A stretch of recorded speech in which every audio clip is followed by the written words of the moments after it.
SDM को पति से धोखा करने की मिली सजा, योगी ने कर दिया पूरा हिसाब। घूसकांड में बुरी तरह से फंस गई ज्योति।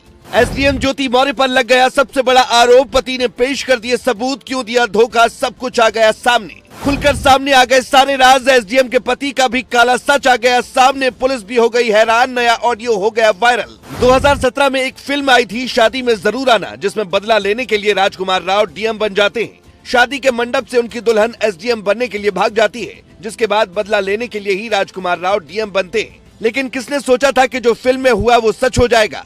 लेकिन इस बार धोखा एक पति को मिला, जिसने अपनी पत्नी को पढ़ा लिखा कर अधिकारी बना दिया। पर अब वो दर दर की ठोकरें खाते हुए न्याय की गुहार लगा रहा है और कह रहा है, मेरी पत्नी ने मुझसे बेवफाई की। वो ऑफिस में जाकर किसी और के साथ इश्क लड़ाती है, धोखा देती है।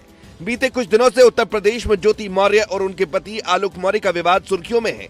आलोक मौर्य अपनी पत्नी पर कई गंभीर आरोप लगा चुके हैं, लेकिन अब आलोक ने अपनी पत्नी के फोन से कुछ ऐसे व्हाट्सएप चैट लीक कर दिए, जिसके सामने आते ही सारे खेल का पर्दाफाश हो गया। अब पति पत्नी का विवाद एक नए मोड़ पर पहुंच गया। ज्योति मौर्य के पति पिछले कुछ दिनों से रो रो कर योगी से न्याय की गुहार लगा रहे थे, लेकिन अब जो सबूत उन्होंने पेश कर दिया है, उससे न सिर्फ ज्योति की नौकरी जा सकती है, बल्कि उन्हें जेल की हवा भी खानी पड़ सकती है, क्योंकि इस मामले में अब योगी आदित्यनाथ की एंट्री हो गई है। ज्योति के पति ने आरोपों से जुड़ी एक चिट्ठी मुख्यमंत्री योगी आदित्यनाथ को भेज दी है, जिसमें ज्योति मौर्य के घूस लेने का जिक्र किया गया है। इतना ही नहीं, साथ ही कुछ व्हाट्सएप चैट के जरिए भी उनके पति आलोक मौर्य ने सबूत पेश किए हैं। मीडिया रिपोर्ट के मुताबिक एक डायरी भी पेश की गई है, जिसमें आरोप है कि ज्योति मौर्य अवैध तौर पर की गई वसूली का हिसाब किताब रखती थी।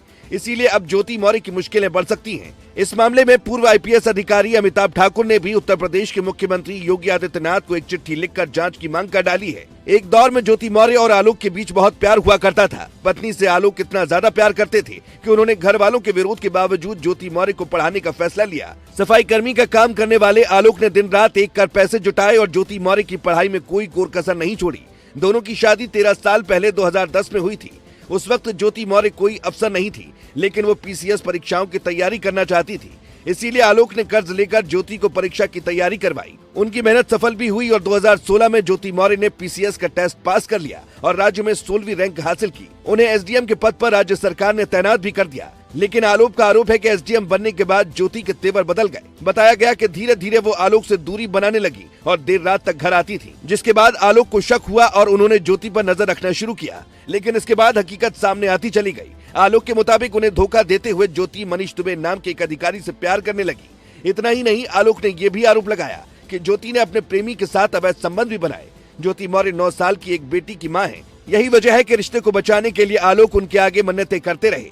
हालांकि पति और पत्नी का ये केस भी फैमिली कोर्ट में पहुंच चुका है, लेकिन इसी बीच अब आलोक ने ये आरोप लगा दिया कि उन्हें रास्ते से हटाने की कोशिश की जा रही है। आलोक मौर्य ने कहा कि मनीष दुबे ने उनकी पत्नी के साथ मिलकर उनकी हत्या की साजिश रची है, लेकिन उनके ऊपर लगातार लग रहे आरोपों से नाराज ज्योति मौर्य ने अपने पति पर भी केस दर्ज करवा दिया है। यानी जहां पहले ज्योति सफाई दे रही थी, वहीं अब उन्होंने भी बगावती तेवर दिखाते हुए आलोक के खिलाफ मोर्चा खोल दिया है। अब देखना होगा कि आलोक ने जो चिट्ठी योगी को लिखी है और ज्योति पर रिश्वत लेने का आरोप लगाया है, उसमें कितनी सच्चाई है और ज्योति को क्या सजा मिलेगी। Bureau report.